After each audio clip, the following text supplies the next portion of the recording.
Hello, hello, hello, Chicago Bears fans. Welcome to the Bears Den podcast number 60. It's hard to believe we got 60 shows now under our belt. We have a great show lined up for you guys tonight. We're going to discuss what was the bye week and our upcoming matchup against our heated rivals all of a sudden, the Washington Commanders. As always, please like us, follow us, subscribe to us, share our content on Facebook, X, Twitch, TikTok, Instagram, and YouTube. Don't be shy. Send us your comments. Send us your feedback tonight. We love hearing from you fans. As always, let me introduce the rest of the show. I am your host, Andy. We got the superstar, Todd. And we got the megastar, Chicago Clarence. So how are you guys doing? What's going on? How much? How are you guys? I'm all right. We got a surprise water problem today, so I've been dealing with that all day. But I'm good. And just for the record, Chicago Clarence made us come on 30 minutes early because he's excited for the Cubs game tonight. Yeah, he's hoping we can fly the W tonight. Don't let him fool you. He's all obsessed with fantasy football. Don't let him fool you. So, guys, let's before we get into the game, let's review the first quarter of the season. Would you guys, Todd? Our offense, what's the good and the bad on our offense so far? I think the good, Caleb's getting comfortable. The emergence of Rome developing into really the number one receiver. The line has been in flux. Realizing that Braxton Jones isn't the answer, that's pretty good. Yes, just coming to that realization. I guess from that. The offense, that's the positive on the offense for me. What's the negative besides the run game, which is the negative? What is the negative on the run game, Todd, or the offense in general? I think that we talked so much of the offseason was offensive line, and we brought in legitimate guys, and it just takes a little time for them to gel and play together. So I think we expected them to dominate out of the gate, and that's taken some time. And Caleb has mental lapses and just really throws the odd ball that's not catchable, but he doesn't throw the ball. He doesn't throw a lot of interceptions, so it kind of offsets for that, which is completion ratio. We wanted that to be a little higher, but more good than bad, I think. So, Clarence, same question. What are the good things you've seen out of this offense this year during the first quarter of the season? I don't really know if I could say anything about the good being out of the offense. I think that is coming along. It's not where I thought it would be or should be at this point after 4 games. I think that what Todd said with them benching Braxton Jones is a positive because I've never been a Braxton Jones fan. So to see Ben Johnson holding them accountable for the mental lapses and whatnot is a good thing. I think that Caleb Williams, as Todd said, is getting comfortable. That's going to be important. It's a new system, guys. It's a new offensive coordinator. There's a new head coach, and this is just the second year. And he's on his 3rd head coach, and it's 4th offensive coordinator. So, it's been a roller coaster ride. So, given that, I would think that the positive would be that he seems to be coming along. So, to me, the good is Caleb Williams and Rome Odunze. It's like they're going to be superstars. It's like we got 2 cornerstones for years to come. The bad is I'm really disappointed in our running game. We invested a lot of money in this offensive line. It's not paying off. I'm hoping the benching of Braxton Jones is going to help, and maybe they know something about Theo Bennett we don't. Maybe he's a superstar in the making. We just don't know it yet.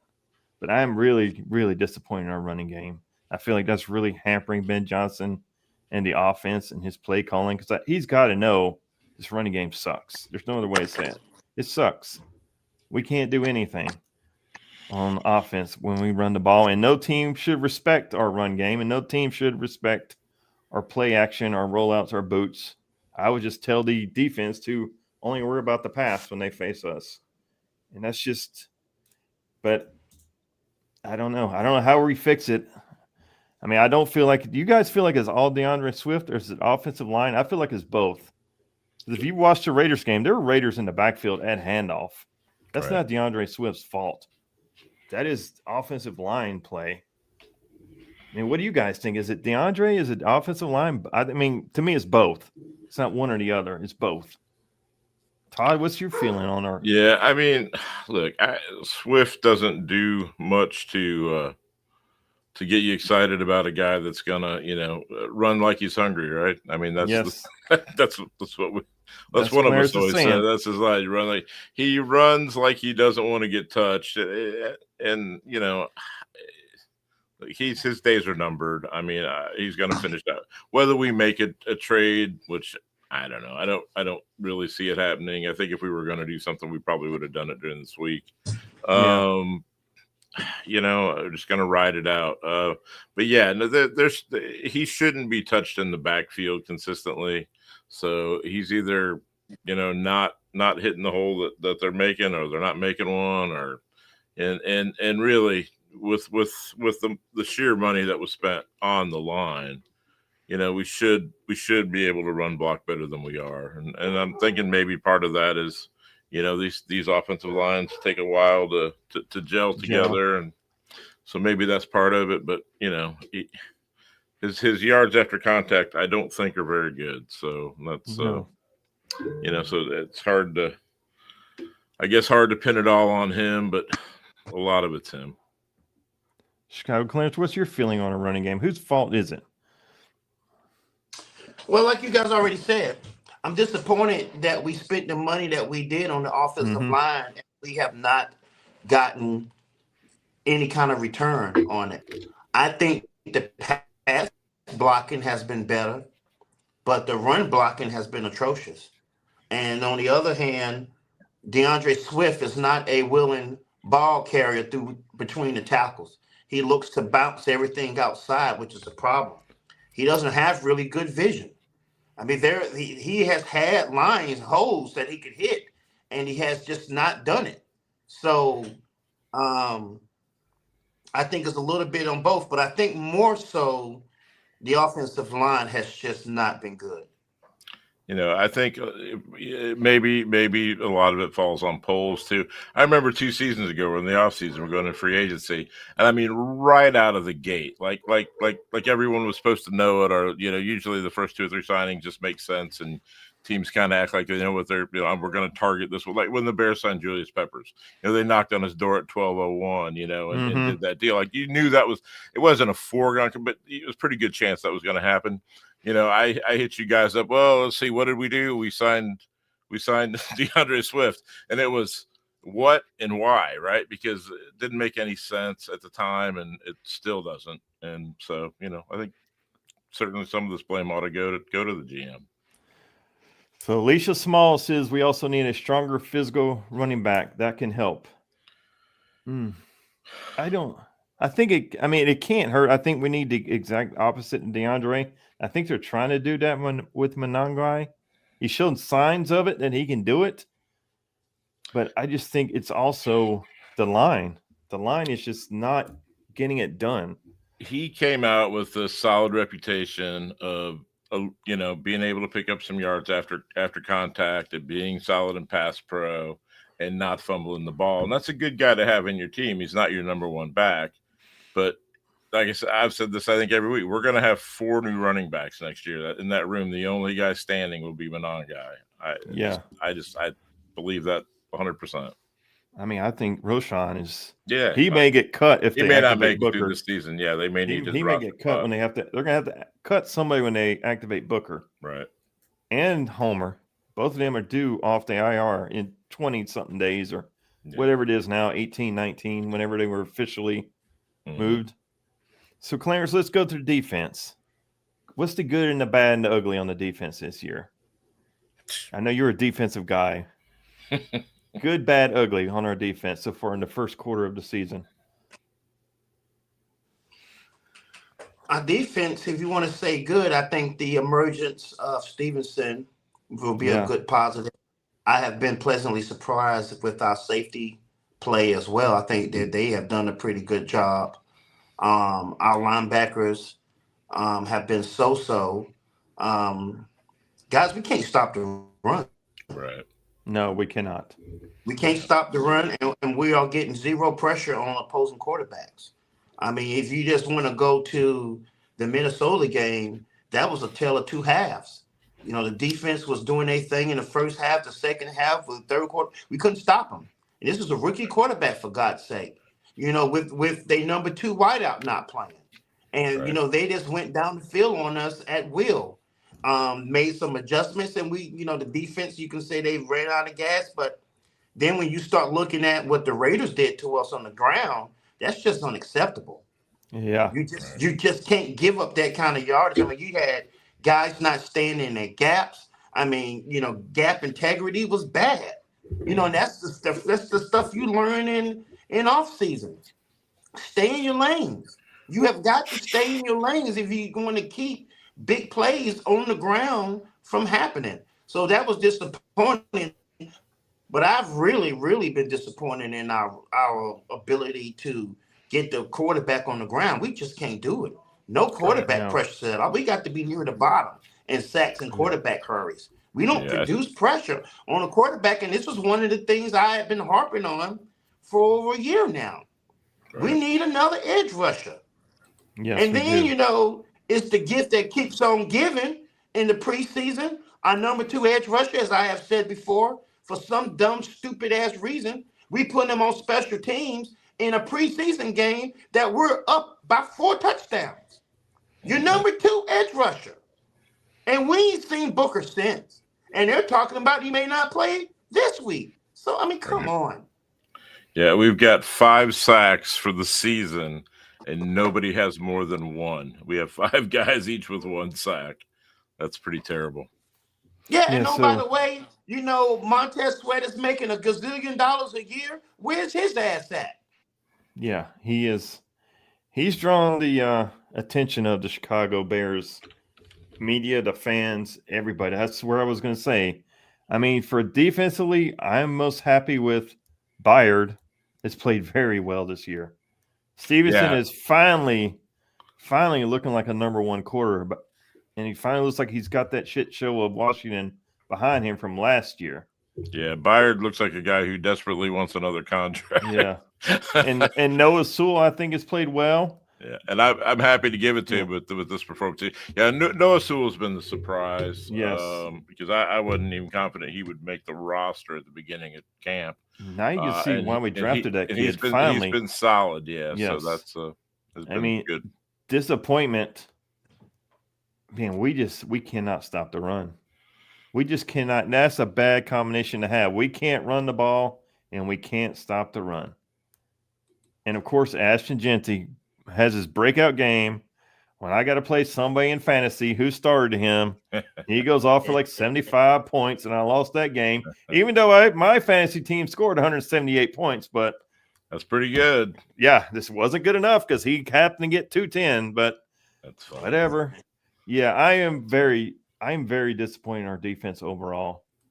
The pass rush, it's just, I mean, Austin Booker can help, but I don't think he's gonna. Unless he's going to take a big step. I mean, he's a big step. He at best right now, he would be a rotational 3rd defensive end for us. I mean, that's what I think. Maybe if we can put him at defensive end on pass rush downs, we can shift Dio inside like was talked about in the preseason. Mm-hmm. Maybe I don't know. Maybe that will unlock something. I mean, just something at all. Yeah. And then our rush defense is just horrible. Montez Sweat. Yeah, Sweat is ranked 32 on edge rushers on PFF for the season. I'm honestly surprised it's that high. So. Yeah, it's just I was hoping our defense would be a lot better. I mean, it's the Achilles heel of this team. It really is. It's hard to win when we can't rush the passer and can't stop the run. They were talking about. I've seen somebody this week talking about the linebackers, and that Edmonds has had multiple interceptions now, and has been by far the best he's ever played with us. But he's playing well, I guess he's playing the Will. But he normally played the Mike, and they had TJ Edwards there, and they both, I guess, practiced it in the preseason. Some talk about leaving him there, basically switching those two positions, from what they've been doing the last couple of years. That might be interesting because he's made a difference, yeah. But anyway. Yes. So, Todd, yes, sir. Question. What is Ben Johnson? He's 2-2 in his young career. Yeah. I mean, what would you grade him? He's a rookie too, right? And yes, I mean, we really had one bad quarter in that Minnesota game, and it's making all the difference. I mean, if we're 3-1 and have won that game, and if we won 3 quarters of that game and just got destroyed in the last one, it's a whole different conversation. But he's a B for me, I guess, if we're giving letter grades, but he'll do better. He's learning like everybody else, right? Yes. This week is important because it's a big difference between being 3-2 and 2-3. 2-3 is kind of, like I don't know where we're going, but we've been on a little bit of roll, and if we can win this week, it's pretty huge. I'm not convinced we can win this though. Todd or Chicago Clarence, what kind of grade would you give Ben Johnson on his young career? Yeah, I will give him a B also. There was some clear mistakes he made in the Minnesota game. I think sometimes you can question some of his play calling. I think there's a time you got to learn if there's a fine line between being aggressive and being smart. And sometimes I think that we should take the points when it's to our benefit instead of always trying to be aggressive. I mean, there's a time for it. You just can't roll the dice all the time. It comes back to bite you. And you find yourself in the end of a game where you're wishing you had those 3 points. When you've decided to go for it in 4th down and didn't make it. So yeah, I think that a lot of that's rubbing off from the Dan Campbell thing and the way that they play. Yes. Problem is the Lions are deep everywhere, and we're not. I mean, they destroyed us. They have a lot more talent than we do. Not maybe in the skill positions, but everywhere else. They do. They have a lot more talent than us, and so they can get away with a little bit of that.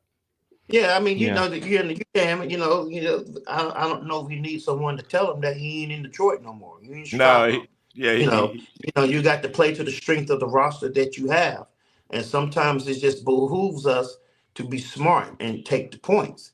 I mean, I like the aggression. Don't get me wrong, because we have seen some bad play calling on the offensive side of the ball in Chicago over the last 30, 40 years. Don't get me wrong. A little bit. Yeah, it's a breath of fresh air to see someone, have some sense when it turns to play calling and trying to attack another team's defense. But at the same time, you got to know who you are and where you are. And I just think, like I said, it's a fine line. Other than that, the thing that really gives me praise with him is the accountability factor. I can't say that enough. Right. We have had too many head coaches not holding people accountable for bad play, suspect play. The only thing that I would criticize him on is why the hell are we still having pre-snap penalties? This shit should have been fixed in preseason. And we have way too many penalties, way too many pre-snap penalties. Even we're in our building where the crowd is quiet and they know the snap count and we still got people moving. I don't understand that. And his willingness to hold them accountable for that is quite refreshing. Yeah, I mean that's been a lot of Braxton. That's been a lot of the tight ends and even some of the receivers, and he's been preaching that since day one. Like that was what does he hate more than anything? Pre-snap penalties, But it felt like first 2 weeks of the season he was being a little lenient, and then just this last run with these 2 games, he's been much more in their face and accountable to the players, and and that's the biggest thing. He needs to continue. You're gonna play this week not because you were picked here. You're gonna play here because you're trying harder than the next guy. Or you deserve it, not just thrust upon you by what contract you signed or where you were drafted. So, and that's a good thing. I think the thing that stands out to me about Ben Johnson the most is the Raiders game. I don't know too many head coaches who would have had the balls to switch out to an offensive lineman at mid-game. For him to pull Benedette, I know he just shifted him to the left tackle and insert Trapillo, right tackle, and bench Braxton Jones. I mean, you basically went with 2 rookies at tackle. I know Benedette is a sophomore, but he didn't play at all last year. This was his first live game action. I don't know too many head coaches that would have that set of balls like that. Right. Well, that's what we're going to do this week, right? We're starting those 2 guys to tackle. Yes, sir. No, Darnell Wright should be back. Oh, is he? He was never put on IR. No, I don't know. We'll see what happens, but I wouldn't be surprised if Ozzie was out there. But anyway, my thought process is those guys are getting paid too. What are you on the team for? You're getting a paycheck as well. Be ready when your number is called. I mean, this is the stuff that winning teams have been practicing for forever. Next man up. Your number is called. Be ready to play. Get in there and produce. Yeah. I mean, you can't get no worse than Braxton Jones unless you want me to call Charles Leno. I mean, I hated his ass too. I mean, he was a human turnstile, for God's sake. I mean, Braxton Jones, he was a 5th-round pick. He was never projected to be a franchise tackle anyway. He basically was what he was, an average tackle. That's what he was in combine. He was an average tackle, and he gave us an average career. But the thing that stands out to me about Braxton Jones is we drafted him. We knew his weakness was the bull rush. Like, why did this team never develop him? Like, he never got any better. Like, is it upper body strength, lower body strength, technique, his footwork? Like, we never developed him. Look at the coaching that we threw out there, though, Andy. We never gave him any competent coaching. No, that's what I'm saying. We never developed him. Position coach was terrible. Yes. And then, we went in there and we brought the same guy back the following year, the next year, after we did a staff change. Mm-hmm. And in one position, that guy comes back in and he gets to keep this job, and we trot him back out there. So to me, we never had anybody that can coach an offensive line unless you want to talk about Harry Houston, who should go in the Hall of Fame. I mean, he's a legendary offensive line coach, and he couldn't even come here and produce a competent O-line. I mean, we just never developed. Like, I get his weakness was the bull rush, but it should have been addressed, and he should at least been average against it. He never even got the average against the bull rush. He told everybody that was his weakness, which was another problem I couldn't understand. Yeah. Why the hell would you tell anybody? So, guys, let's get into the second half of our show, the main event. In case you guys didn't hear, we got a pretty good game coming up Monday night. Some people are calling it a grudge match, rematch, Jaden versus Caleb 2.0. Tyreek Stevenson gets to return to the scene of the crime. I don't know, whatever you want to call it. But, Todd, this is a big game for us. Like, I consider this a must win. How badly do you want to win this game Monday night?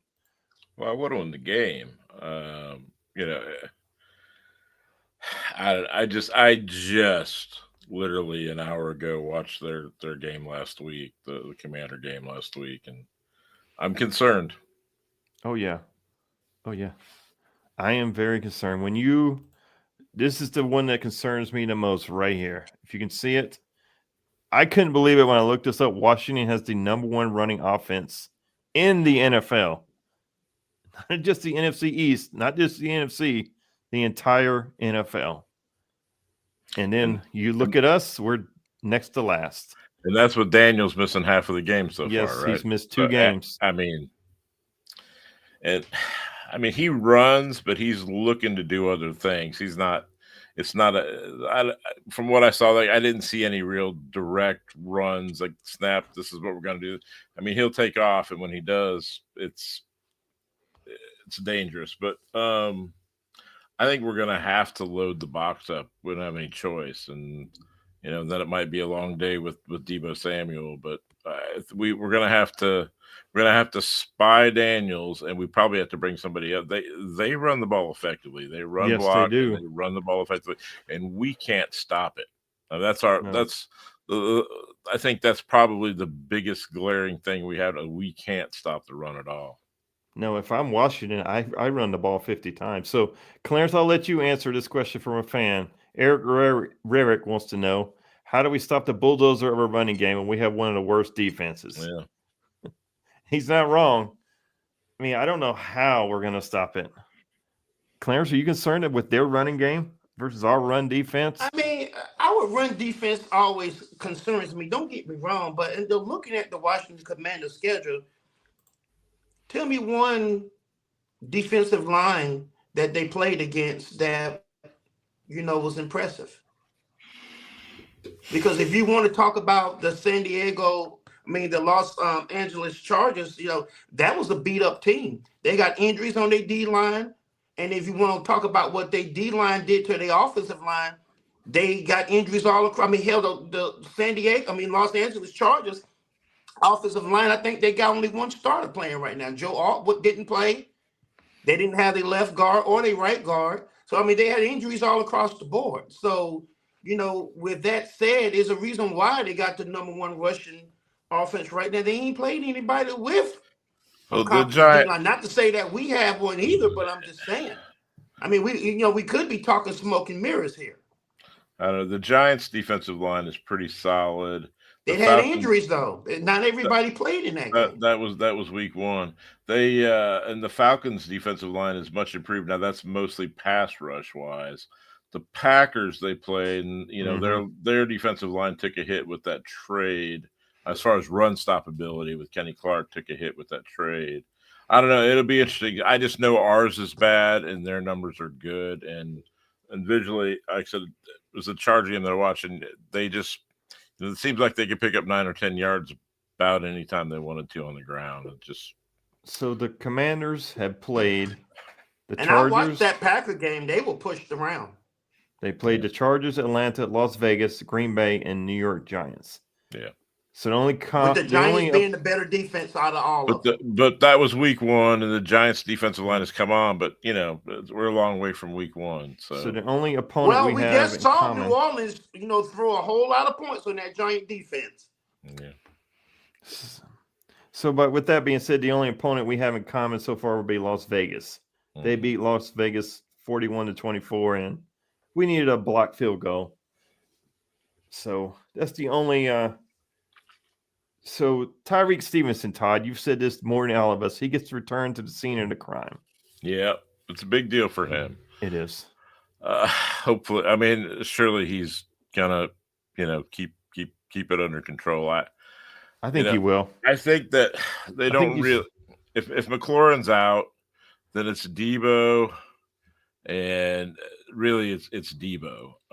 They've got the McCaffrey kid that's getting some big average. He gets 2 or 3 balls, but I think he's averaging almost 20 yards. But I think, I really like Stevenson. His mindset now as a number 2, he'd be fantastic. But of course, Jalen's out. But if he can maintain this level of play with Jalen Johnson next year, then we're among the best defensive backs in the league again. But as a team, having Gordon back, if he's able to play, will be a big deal too, as far as Deebo and the tight ends. So Clarence, this is where the wheels came off the wagon last year. We lost the game on a Hail Mary, which everybody has heard about by now. Waldron later got fired. Flus later got fired. We lost. What did we end up losing? 10, 11 games in a row? 10 in a row. Do we have to win this game to show everybody we're for real? I don't want to get embarrassed Monday night at all. The league put it on Monday night for a reason, didn't they? And it's number 1 against number 2 in draft picks. And we need to show the rest of the NFL that we drafted the right quarterback and the better quarterback, which we already know, but apparently the rest of the league does not know yet. Hopefully we'll defend every play defensively, not just, this one here or this one there. Yeah. Those yards didn't matter. I'll never forget that saying as long as I live. That's the that press dumbest thing a conference. coach has ever said. I'll go to my grave saying that. So, Clarence, what would you like to say about the upcoming game? To me, it's just another game. I mean, for Stevenson, it may be a chance for some sort of redemption for him. But for me, I mean, I just think as a fan, this is an opportunity for us to stack some wins, looking at our schedule coming up. I mean, when it first came out, we were looking at Baltimore. We were looking at Cincinnati as maybe some losses, definitely Baltimore. Yeah. But that's not so anymore. If we can get this game, we can really put ourselves in the conversation for playoff teams. You know, and you know, I think it's important this team is able to build some confidence, not necessarily just for this year, but also for next year coming up. We can gain some momentum and add some pieces and then be a bona fide playoff contender, Right. working our way up to being a Super Bowl contender. But everything starts from a week-to-week basis. And if we get this game, you know, we're looking at having a chance to be in 7-2. Yeah. You look at those 5 games, this might be the hardest opponent we have. I mean, Washington, New Orleans can't stop anybody, and you know, and the Bengals are leaning on Joe Flacco now to save their season. So, see, the thing that worries me about Baltimore is, yes, I know, but Baltimore could run the freaking ball too with Derrick Henry and Lamar Jackson, and we can't stop the run. That's not a cakewalk game. That 8th game, no, it's not a guaranteed win for us. But we had it down as a loss. I yes. mean, before the season started. I mean, I know we played the Eagles after that, and obviously that'll be the toughest. But of this 5 games, I think this Commander team's as good as any of those teams. Maybe better right now. And I would agree. I mean, Baltimore is a wounded team right now. They are. They've got injuries across the board right now. I think Lamar Jackson maybe will be back for that game. But at some point, you know, you got to start looking at people and start even hitting some of these teams you're not expected to win. You got to start hitting them in the mouth. Like Cincinnati. Take that next step. I mean, that's what the Commanders did last year. You know, so you got to start hitting these teams in the mouth. Cincinnati, I think most of us has a loss due to Joe Burrow. Now with Joe Burrow out, I mean, I think they made a huge upgrade from Browning to Flacco, because Browning was horrible. Browning was a horrible quarterback. Wait a minute, are you just saying that because you got Chase on your fantasy team? And no. I mean, I just think Flacco is an upgrade over Browning all day. I mean, Browning was a horrible quarterback. And New York Giants, I mean, I think Dart is a upgrade over Russell Wilson. Yeah, no, they're dangerous now. Yeah. So, but yeah, I mean, both the especially those 2 games on the road, the Cincinnati and the Baltimore game, and the Washington game. I mean, that, you know, hard enough, and then we got to go play in their buildings. And I mean, New Orleans has quarterback problems. I mean, that we should win that game. I don't want to ever say we're definitely going to win, because we still got to play. Yeah, I mean, you know, you fall back to 2-3, and then in week 7 you get back even to 3-3 against New Orleans. But you know, I don't want to step back and then have to get back to 500 every week. You know, I mean, you need to stack them together, like Clarence was saying. That's exactly right. I mean, I do want to win this game badly. So, Todd, ESPN has us at 4.5-point underdogs. Yeah, that's probably about right. 66% chance that Washington wins this game. So, who are you taking and why? I'm going to take the Bears, but it ain't going to be by much. I guess by 3. So, Bears by a field goal. So that's our standings for the year when we pick our team. These aren't our fantasy standings because somebody is still undefeated, and I need to say it before the show ends, so he's happy. I have a win. I have a win in that league. Come on. But anyway, I beat J9, and then I stole Cam Scatterby from her. I didn't mean to do. I feel bad about that. I have to play J9 this week, and she's actually favored as of right now. She had 170 points last week. Yeah, you never know, man. You never know. Yeah, she went off. She had 170 something points, but of course, somebody else was over 200 again and won again. But no names. He's smiling pretty hard. He's in orange. I didn't say any names. So, Clarence, who wins Monday night and why? Well, I mean, the Chicago Bears record after bye weeks are not good. It's 2-10. I read. Yeah, but our coaching has been terrible. Come on. That's something else I'm very interested. How we look after a bye week, because we have been atrocious. We have been atrocious after the bye week. When we have a chance to correct mistakes, some people to get healthy. I haven't really been overly impressed with Washington. I've been seeing some of their games. I'm taking the Bears. I'm definitely taking the Bears in the points. Whew. So everybody else is taking the Bears. Yeah, I'm under on the points. But I had it at 3. They have it. They're giving us 4.5. Yeah, you get the hook. So you got to lose by 5. We're at 4.5 points. Yeah. Okay. This one for me is really hard to decide. Because as I said before, this right here scares the shit out of me. Their running offense against our running defense. That's a bad combination. I want a Sunday 1:00 start. I'm sick of these night games and all these other. Just give me 1:00 on Sunday every week.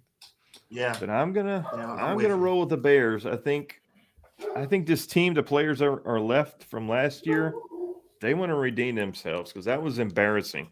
No, yeah, for sure. That was embarrassing the way we lost on national TV. And then our coach, to me, still gave the greatest press conference I've ever heard. Those yards didn't matter. That shit didn't matter. Those timeouts didn't matter. But we didn't fire him after that game, right? We let him hang around for a couple more weeks. We let him hang around at Thanksgiving, and he got his work. Oh, yeah. Yeah, that's the Lions game. I forgot. That was the other big I think I about blew out Andy's eardrums calling him after that Detroit game. I was so pissed. I mean, that whole... I'm not mistaken, the Waldron lasted against New Orleans, New England and Arizona, and then he got fired. Yeah. And then it continued to fall apart after that. I'm trying to forget that season. I'm trying real hard. That was a horrible season last year. And it all starting in Washington. That's why I think this team, who's ever left from last year, they badly want to win this. I think Ben Johnson would badly want to win it too. Yeah. Well, I mean, we're gonna see. We're gonna see Monday night what this team has made. I'm interested to see how they come out. I'm interested too. Most of these starters are on that team. Matters. So. Yeah. This is when coaching matters. This team, they should be ready to play. So let's see. Let's see what kind of fire they bring into DC. And for Stevenson and some of the other guys who were here last year, Caleb Williams going up against the number 2 pick. Let's see how they respond. That should be the storyline, but we're talking about the Hail Mary, So I mean, so let's talk about the storyline, Todd. Do we still have the best quarterback? Do we still draft the right guy? Because a lot of people are on the Drake May train because of what he did against Buffalo, and rightfully so. Like, I did not think New England was going to beat Buffalo Sunday night. Mean, coming into that draft, I had May ahead of Daniels, but I just seen Daniels as thin and fragile and like another Washington quarterback. That just like, is he going to hold up? Yeah, it just seemed to me like it just wasn't going to hold to the beating. But he's done pretty well. I'm impressed with him. But if knowing what and right. if you could get 3 number 1s to go back a spot or 2, I don't want to play out that scenario because I want Caleb to succeed, and I think he's making strides to do that. I actually think he's a little disrespectful. I've seen some, they update the rankings every week, and I think they had him in the tier 5 on ESPN with some other. Like, he's better than that. The guys in front of it, and it just, it doesn't get any love, he's gonna have to win big games to make it to step up and do that. And this could be a big, to get this off of his back with the team last year, because quarterback shoulders a lot of that responsibility, even though he had nothing to do with the play that cost us the game. But still it falls on them. So Chicago Clarence, quarterbacks, Jane Daniels, Caleb Williams. Did we get the right one? I still think that the jury is out. Caleb Williams has had the benefit of bad coaching. Terrible coaching. Right. Let me just say that. So it's hard to gauge on what we got with him. He's been put in a very unfair situation. It's really not even fair to gauge him against anybody else in that draft based on what's happened to him in Chicago. Yeah, I mean, going into the offensive coordinator situation last year, it was like, yeah, we're going to draft. Everybody knows we're going to draft Caleb, and Kingsbury's kind of his guy, and we're going to give him an interview just kind of as a polite thing to do. That guy's calling good games for that team. We were stupid to say, oh, we're just, he's not our guy. We were, but we're going to appease Caleb by we were stupid not to hire that guy. So last year, yeah. We went with Waldron instead of Kingsbury. Right. I mean, we could have had Kingsbury last year, and it might have been a different season for Matt Eberflus. Might have been. Because, I mean, but James Matt Daniels Eberflus still can't coach. Matt Eberflus, we were still going to have problems. Matt Eberflus still cannot coach. No, he was going to have problems. The wheels were going to come off that wagon. He can even coordinate anymore. Yeah, I think, Eberflus gets fired and probably Kingsbury's the coach right now if we do that. So, I don't know. We definitely, we think we know a lot about it from the ownership or from the GM standpoint. And, look, they have solid coaching in Washington. Both those guys. Yeah, they really do. So. And we could have had Dan Quinn. And we went with Flus. Yeah. Well, Trace. We even flew Dan Quinn here on coach. Trace Armstrong didn't represent him, so we couldn't possibly, hire him. No, we could not. And he wanted money. Yeah, just it's hard to believe we finally did it. Yeah, well. So for me, the quarterback position, I still would choose Caleb Williams first. I still don't think his potential is even tapped yet. I think we finally got the right offensive coordinator with him, the right scheme. If this running game could get going, I think this offense could really take off. I think it's being hampered by, Ben Johnson can't call all the plays he wants to call because we can't run the ball. It's going to take another offseason to correct that, unfortunately. Yeah, I don't see any unless Theo Bernadette just is lights out and he's the missing piece on that left tackle position. Yeah. I tell you what, the missing piece out of that running back room is right down there in Indiana. Let me ask you guys, are you guys surprised we did nothing at all during the bye week? As far as at least holding tryouts for running back or something different. Who are we going to bring in here? I don't know, but we did nothing. This old line can't block for a Mack truck right now. They just can't. There's nowhere to run the ball. I think we got Ben Brown on practice squad. Britton Brown, Britton Brown, okay. And and if Monangai is actually hurt, we're probably I'd expect him to get some touches. He's as good as DeAndre Swift right now, at least from what I've seen from him. Britton Brown or Monangai is? No, Brown. And I thought he had a good preseason. I just think Monangai, they're saying he's on the injury list, but yeah, he just got put on today. Let me find. Mm-hmm. Doesn't really make sense how we can go from, but we do it. We do it all the time. So today they said Brisker and Monangai got added. They weren't on there. Mm-hmm. Yeah, Brisker's going to hurt because if we need to stack the box, we need Brisker in there to help. Now, again, this is an estimation because they did not practice today. Yeah. So this is an injury report estimation. So Brisker's did not participate. Jared did not. Monangai did not. Darnell Wright did not. Gordon is limited, but Gordon is reportedly going to play. Mm-hmm. Jonah Jackson is limited. Loveland is limited, but he's reportedly going to play. Right. And then Booker, he's listed as a full participant, but he has not been elevated to the 53. Yeah. In that same with Homer. Window. Yeah. And Edwards is going to play. Right. Santos is on the injury report, but he's reportedly going to play as well. So getting Edwards back, hopefully Booker plays. Gordon, hopefully that helps his run defense a little bit. Well, Jared to me is the key as well. Him and Edwards to help stopping the run attack. Yeah, it's just that's what scares me the most is watching us run the offense against our run defense. So guys, send to our final thoughts. Ty, what do you got for us before we sign off? Seen somewhere a prop bet about I don't know if it was mentions or actually showing the video of the Hail Mary, but that number's at 6.5 mentions during the broadcast.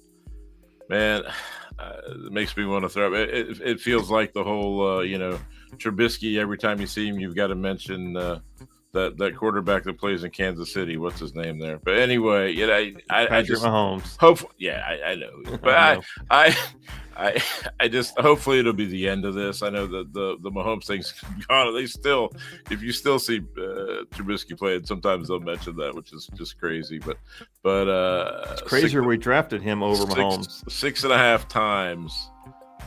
Hopefully they're not going to show it that many times. But anyway, it'll be showed during the game, guaranteed. Yeah, but that's the number. If you want to bet the prop, it's 6.5 mentions, and that's too much. So that's So Todd, yes, real sir. quick, me and you are Cubs fans. Somebody else is Yeah. not. Oh yeah. We get the W tonight, or are we gonna lose? Of course we're winning tonight. Come on, we're gonna roll off 3 in a row. I hope so. I hope so. I don't know if I don't think we got a pitcher left. Honestly, It's gonna we're be pitching starved. committee. Yeah. By committee. Yeah, it is. So my final thoughts, as always, thank you guys for watching us. You can find us on Twitch, Twitter, YouTube, Facebook, TikTok, and Instagram. My final thoughts is I hope the Cubs get a W tonight because I want the season to keep going. Yeah. As for the Bears, Commanders, this for me is a must-win game because I was embarrassed to be a Bears fan last year after that bullshit Hail Mary. Wish the game should have never came down to that because we didn't have coaching. If we'd have ran the ball on the offense and made them use timeouts or run the clock, the Hail Mary would have never happened. But that's another podcast. And then the press conference, the greatest press conference I ever heard. I'll never forget that press conference till I die. It was the greatest one I ever heard. Those yards didn't matter. That play didn't matter. We're just trying to get to the final play. Stevenson was set. We didn't need to use a timeout there. We needed to spy Jayden Daniels. We had broken ribs, couldn't run, but I just want to win Monday night. I want this one badly. I have this one written down as a must win. We better spy Jayden Daniels. Yeah, now I'd buy. Yes, I would definitely spy him this week. Of course. So Chicago Clarence, how's your blood pressure? You in a good mood, bad mood, foul mood? Take it away. Well, as you have made mention to it several times, I am 5-0 along with Edmund. There we go. There we go. Even the champ got beat this past week. Yeah. He finally got some athletes. She didn't put in any comments that she's the champ. I hear her yelling in the background. Don't speak for me. Damn it, I hear her Get out yelling. of here. So, with that being said, with the far as this game is concerned, as I said before, I'm just wanting to see them stack wins, and if they can get this game somehow, we have an opportunity to stack wins and get in the playoff conversation. No matter who you beat, it's the NFL. They're on your schedule. You got to play them. Might as well win the game. So, might as well. Good luck to you guys in the Cubs tonight. Thank you. Hope they win for you, so you guys can. Since you guys got me looped in on your texting, and I see all your messages and all your worries. One of us worries more than the other. I'm not going to say which one. That would be you. All right, guys. Thank you for watching. Yes, he's out. So until next time, guys, bear down and beat Washington. Bear down. See you guys.